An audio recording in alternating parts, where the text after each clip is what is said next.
Hi అండి, అందరికీ welcome back to our channel. ఈరోజు రెసిపీ వచ్చేసి క్యాప్సికమ్ కర్రీ అండి. చాలా టేస్టీగా ఎలా చేసుకోవాలో చూసేద్దామా. ముందుగా ఒక 250 గ్రామ్స్ వరకు క్యాప్సికమ్ని ఇలా స్లైసెస్లా కట్ చేసి పక్కన పెట్టేసుకుందాం. ఒక 2 మీడియం సైజ్ ఆనియన్స్ని కూడా ఇలా చిన్న ముక్కలుగా కట్ చేద్దాం. ఒక 2-3 పచ్చిమిర్చి, కొంచెం కరివేపాకు తీసుకుందాము. నెక్స్ట్ వచ్చేసి టమాటా ప్యూరీ చేసుకుందామండి కర్రీలోకి.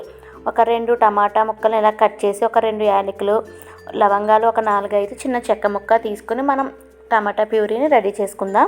నెక్స్ట్ ప్యాన్ పెట్టేసుకొని 2 to 3 స్పూన్స్ వరకు ఆయిల్ యాడ్ చేసుకుందాం. ఆయిల్ హీట్ అయిన తర్వాత 1/2 స్పూన్ వరకు మనం ఆవాలు, 1/2 స్పూన్ వరకు జీలకర్ర యాడ్ చేసుకుందాం. ఇవి వేగిపోయిన తర్వాత మనం కొంచెం కరివేపాకు, ఒక 2-3 పచ్చిమిర్చిని కూడా కట్ చేసి వేసుకుందాం. ఇవి కూడా బాగా వేపేసుకుందాం. బాగా ఫ్రై అయిపోయిన తర్వాత ఆనియన్స్ని యాడ్ చేసుకుందాం.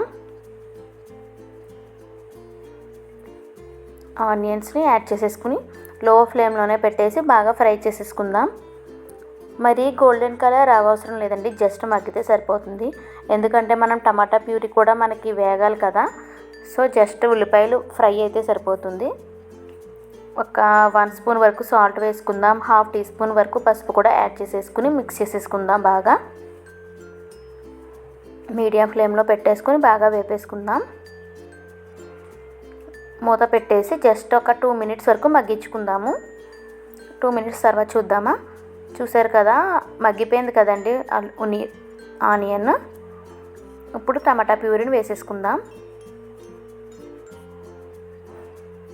ఇవి రెండు కూడా బాగా వేగిపోవాలండి మనకి, లేకపోతే పచ్చివాసన వస్తుంది. సో లో ఫ్లేమ్లోనే పెట్టేసి మనం బాగా ఫ్రై చేసేసుకుందాం.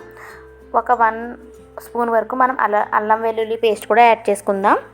ఇది బాగా మిక్స్ చేసేసుకుని మూత పెట్టేసి 5 మినిట్స్ వరకు మనం వేపుకుందాము. మధ్య మధ్యలో చెక్ చేసుకుంటూ ఉండాలండి. చూసారు కదా, ఆయిల్ సెపరేట్ అయింది. ఆయిల్ సెపరేట్ అయ్యే వరకు ఫ్రై అయితే మనకు సరిపోతుంది. నెక్స్ట్ క్యాప్సికమ్ ముక్కల్ని కూడా యాడ్ చేసేసుకుందాం. మీరు కావాలనుకుంటే చిన్న చిన్న పీసెస్లా కూడా కట్ చేసి వేసుకోవచ్చండి. ఎలా వేసుకున్నా పర్లేదు.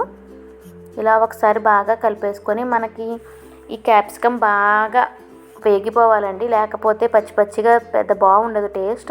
సో లో ఫ్లేమ్లోనే పెట్టేసుకుని నిదానంగా మనం వేపేసుకుందాం. మూత పెట్టేసుకుందాం.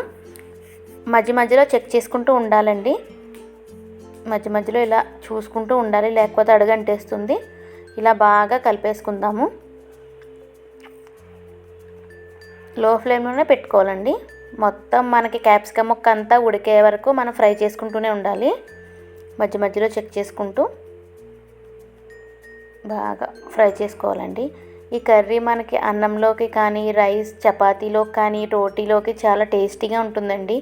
అదిరిపోతుందంటే టేస్ట్ అయితే మాత్రం ఒకసారి మీరు కూడా ట్రై చేయండి.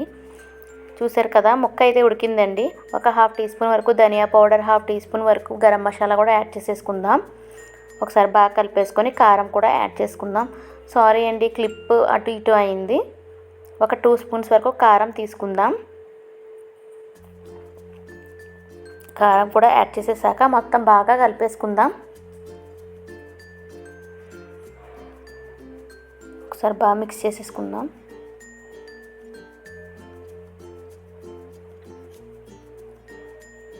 మనకైతే మాత్రం ముక్క అయితే ఉడికిపోయిందండి.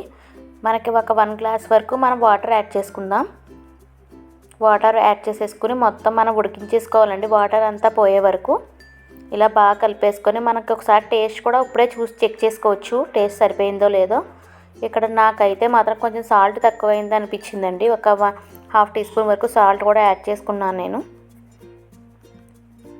లో ఫ్లేమ్లోనే పెట్టేసి మనకి దగ్గరికి పడేదాకా మనం ఉడికించేసుకోవడమేనండి కర్రీని. మధ్యలో ఒకసారి చూద్దాం. కొత్తిమీర కూడా యాడ్ చేసేసుకుందాము. ఇక 2 మినిట్స్ ఉంటే సరిపోతుందండి, కర్రీ రెడీ అయిపోయినట్టే. ఇలా ఒకసారి బాగా కలిపేసుకొని మళ్ళీ మూత పెట్టేసి మగ్గిచ్చేసుకుందాము. చాలా టేస్టీగా ఉంటుందండి క్యాప్సికమ్ కర్రీ అయితే మాత్రం.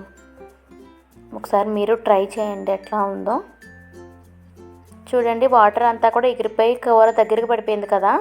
ఈ స్టేజ్లో ఉండగానే మనం స్టవ్ ఆఫ్ చేసేసుకోవడమేనండి. చూసారు కదండి, అంతే, కర్రీ రెడీ అయిపోయింది. అంతేనండి, చాలా టేస్టీగా ఉండే క్యాప్సికమ్ కర్రీ రెడీ అయిపోయింది. ఒకసారి మీరు కూడా ట్రై చేసి నాకు కామెంట్ సెక్షన్లో తెలపండి. ఎలా ఉందో.